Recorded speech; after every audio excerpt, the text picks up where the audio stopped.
Դեկտեմբերի 1-ին քաղաքացիական պայմանագիր Լուսավոր Հայաստան եւ Հանրապետություն կուսակցությունները հայտարարեցին հետագա համագործակցության մասին։ Սա ըստ էության նշանակում է, որ այս կուսակցությունները միասին կմասնակցեն 2017-ի խորհրդարանական ընտրություններին։ Հոկտեմբերին, սակայն, այս կուսակցություններից երկուսը քաղաքացիական պայմանագիրն ու Լուսավոր Հայաստանը մեղադրում ու քննադատում էին իրար։ Մենք կասկածում ենք, որ դուք ընդդիմադիր կուսակցություն եք։ Ու կասկածում ենք ոչ թե անձնական առումներով, ձեր քվեարկությունները հաշվի առնելով։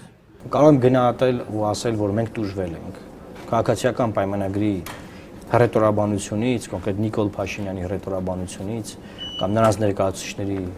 հռետորաբանություններից մենք տուժել ենք։ Վանաձորի ավականու ընտրություններում Լուսավոր Հայաստանի թեկնածուին պաշտպանելու համար քաղաքացիական պայմանագիրը 3 պայմաններ էր առաջ քաշել՝ ոչ լեգիտիմ ճանաչել Սերժ Սարգսյանին, հայտարարել մարտի 1-ին վերջինիս պատասխանատվության մասին եւ Էդմոն Մարուքյանի նախաձեռնությամբ սկսել Սերժ Սարգսյանի իմպիչմենտի գործընթաց։ Քաղաքացիական պայմանագիր կուսակցության խոսնակ Ռուբեն Ռուբինյանը այժմ բացատրում է, թե ինչպես են հաշված օրեր առաջ միմյանց կոշտ քննադատող ուժերը համագործակցում։ Այս պահանջները դրվել են կոնկրետ համատեքստում Վանաձորի ընտրություններին ԿՊ-ի ինքնաբացարկ հայտնելու համատեքստում էին այս պահանջները։ Հարցերը բնականաբար այդ 3 սկզբունքային հարցերը քաղաքացիական պայմանագրի համար շարունակում են մնալ սկզբունքային։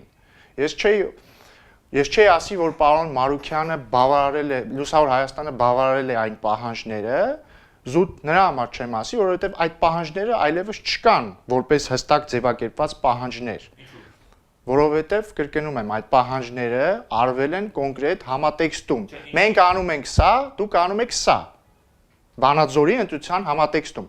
Այդ հարցերը, սակայն, մարտի 1 Սերժ Սարգսյանի լեգիտիմություն շարունակում են մնալ սկզբունքային, դրանք եղել են քննարկումների խնդրող առարկա։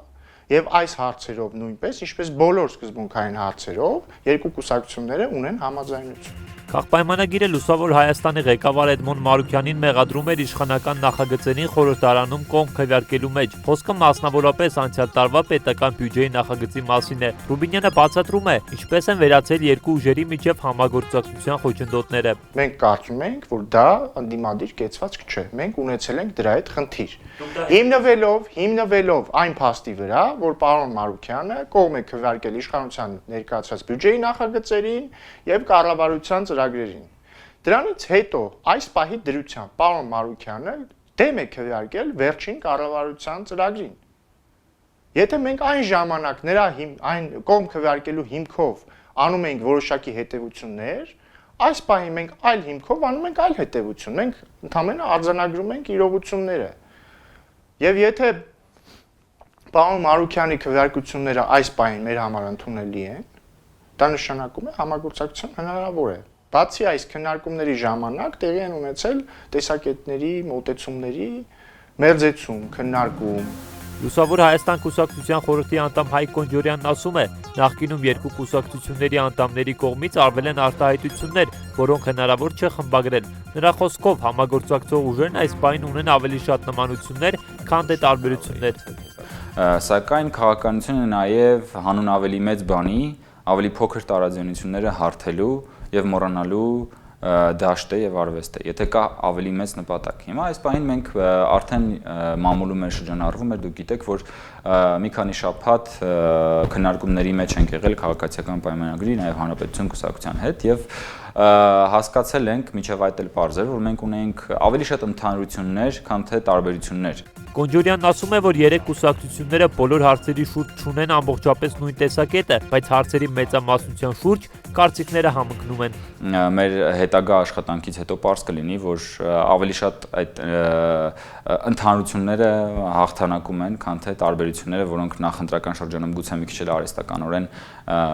ուռճացվել էին։ Լուսավոր Հայաստանի խորհրդի անդամն ասում է, որ իրենք պատրաստ են համագործակցության այն ուժերի հետ, որոնց հետ չեն ունենա սկզբունքային տարաձայնություններ եւ կկիսեն արժեքային համակարգերը։ Քննարկումներ եղել են նաեւ ժառանգության հետ, դրանք սակայն հաջողությամբ չեն պսակվել։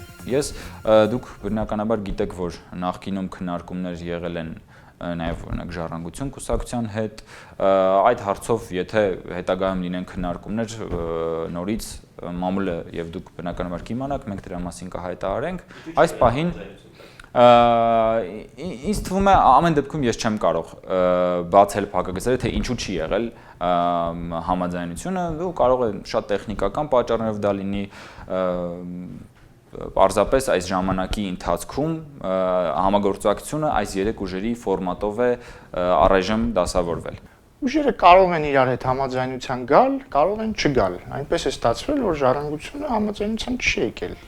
Այս ուժերը համագործակցության լուրջ հնարավորություն են տեսնում Գյումրիում գործող գալակուսակցության հետ։ Քաղաքացիական պայմանագիրը շարունակում է պնդել մեկ ընդդիմություն ստեղծելու անհրաժեշտությունը։ Լուսավոր Հայաստանը կարծում է, որ ստեղծվող ուժը նախադրյալներ ունի լուրջ այլընտրանք դառնալու հանրապետականին խորհրդարանական ընտրությունների ընթացքում։ Ես կարծում եմ, որ կան նախադրյալներ,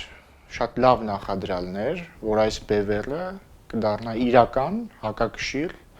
հանրապետական կուսակցությանը եւ ոչ միայն հանրապետական կուսակցությանը, նաեւ բոլոր մյուս այսպես կոչված ընդդիմադիր ուժերին, որոնց նպատակները չափազանց կասկածելի են։